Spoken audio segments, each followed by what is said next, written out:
Good morning, good afternoon, good evening, wherever you are in the world. This is Reganelite here with another episode of Speaking My Mind. How you guys doing? Hope you guys are doing well. It's a nice early Monday morning here at the time of recording this. I'll talk about conflicts. I want to talk about wars.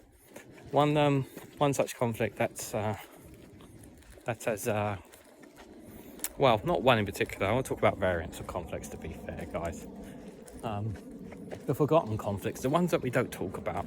And I'm sure some people will mention one or two others that I forget in the chat.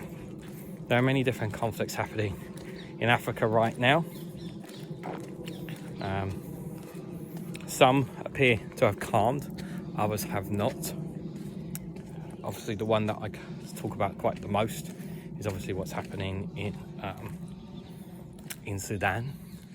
As I've been looking at that quite extensively since it started, that civil war. And the amount of people who have been starved to death, the amount of people that have been forced from their homes, not receiving aid, some of the reports of genocidal actions by the rapid support forces. 1 second.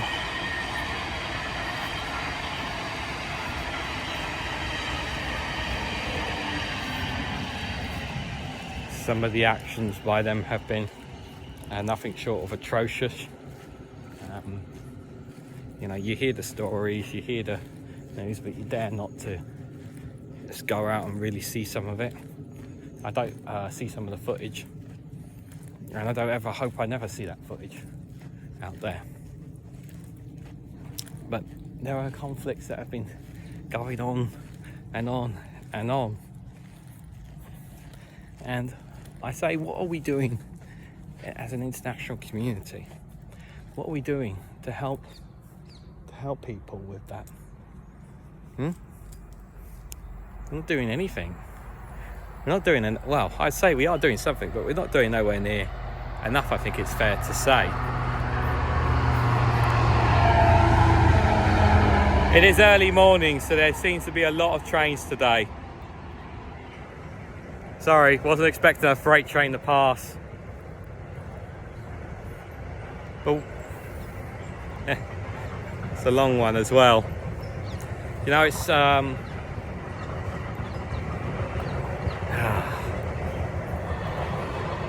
at this. They have to make so much noise, don't they? Why can't they design them to be less noisy? Dear, oh dear, oh dear. Okay, I think we might have some peace and quiet for a change. What are we doing about them? Like Myanmar, it looks like, perhaps, maybe, I doubt it very much. Myanmar looks like they're trying to, at least due to the military, still have control of parts of the country. There's still many, many factions within Myanmar. I'm not sure if there'll ever be peace in there because of there's not just the history, but there's so many different backgrounds, so many rebel factions, very divided. And even though most are united against the military Judah, this doesn't mean that everyone's all on the same page. That's the reality. Not everyone's on the same page in that conflict.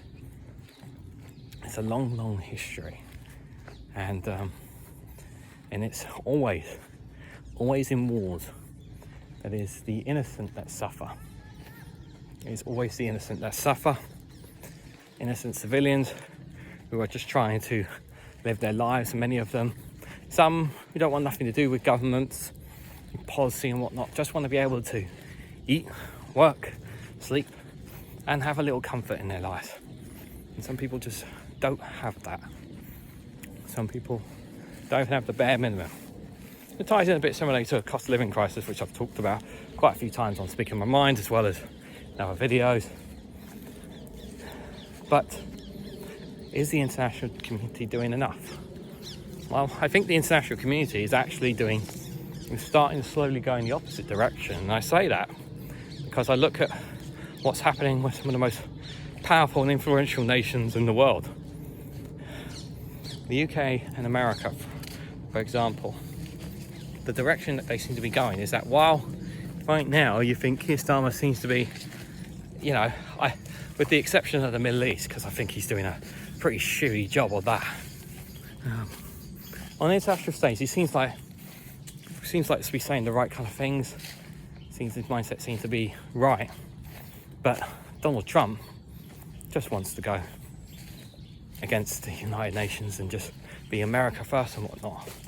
And of course, people need to, you know, I understand this perception, this need of looking after your own people and whatnot. But what happens to looking after others again? And then we're not even talking about the war in Ukraine. The reason I'm not talking too much about that one, I mean, is I don't know, and I'm kind of hoping that by the time you guys see this, perhaps, maybe, there's steps towards peace. I don't know at the time of this recording. I'm hoping there is. I'm hoping the suffering ends there. Not just for Europe's sake, but for everyone's sake. You know, Ukrainians have suffered as well. And then obviously there is the biggest one of all, which has been going on for a long time, and that's what's happening inside Gaza, inside the West Bank in the Middle East. There's also what's happening in Yemen. We don't talk about a lot. Libya in a civil war as well. We don't talk about what's happening there. You know, the consistent corruption and gang violence that takes place in certain parts of South America as well. Cartels in Mexico. You know, what are we doing? It's normalized crime, war, violence. Part of me feels like we normalize it, and we shouldn't be normalizing it. Why are we normalizing it? Why are we accepting this? Why accepting it? Oh, it's just the norm. What, the norm for people to get kidnapped? The norm for people to get caught up in conflicts? When you see a child holding an AK-47 in Haiti, that's normal. No, shouldn't be happening. It's wrong. You know it's wrong. I know it's wrong. I do feel to a certain extent the United Nations only has so much power and influence. They don't have the powers that they. I feel like they're being held back. I feel like if they didn't have to heed to some extent to some of the most powerful nations, I think they would get a lot more done. I really think they would. Sometimes it's not always about money. It's just about taking the action you need to take in order to help people. But in all the conflicts and all the troubles, there are some amazing organisations out there, some amazing people who give not just their time, their money, but also their lives to helping others. And they are the true heroes. You just don't hear enough about them. You always hear the bad people. I really do hope one day we can help. We don't have as many conflicts. I mean, world peace sounds like a million miles away, but you never know. You never know, guys.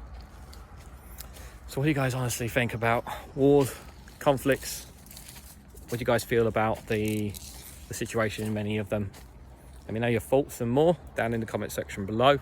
If you found my thoughts interesting, informative, maybe even helpful, hit that like button, share it across social media, subscribe if you haven't already, and thank you very much for watching, and I hope to catch you all very, very soon.